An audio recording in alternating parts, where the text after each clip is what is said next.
সকাল সকাল ঘুম থেকে উঠে আমরা বেরিয়ে পড়েছিলাম ভিক্টোরিয়া যাওয়ার জন্য। আর এদিকে আমার টিকিট কাটাও কমপ্লিট হয়ে গেছে। আর টিকিট কাটা শেষে প্ল্যাটফর্মে যেতেই ট্রেন ঢুকে গেছিলো। আকাশটা মেঘলা ছিল, তাও ভিউটা ভালোই লাগছিল বেশ। ঘুরতে যাওয়ার এক্সাইটমেন্টে রাতে ঠিক করে ঘুমাতেই পারিনি, তাই ট্রেনের মধ্যে একটু ঘুমিয়ে নিচ্ছিলাম। রাস্তায় গিয়ে যখন আমার বান্ধবীর সাজগোজের কথা মনে পড়ে তখন যা করে। দেখ আমাকে কীরকম লাগছে, তোকে কত ভালো লাগছে।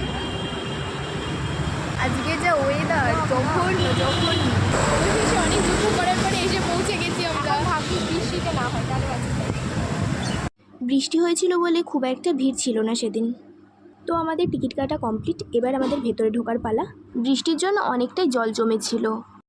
অনেক কটা ফটো তোলার পর এবার আমরা ভেতরের দিকে যাচ্ছি। তো চেকিংয়ের শেষে এবার আমরা ভেতরে ঢুকে গেছি। এটা ছিল আজ ফার্স্ট পার্ট, আর সেকেন্ড পার্ট খুব তাড়াতাড়ি আসছে, তোমরা কিন্তু দেখতে ভুলো না।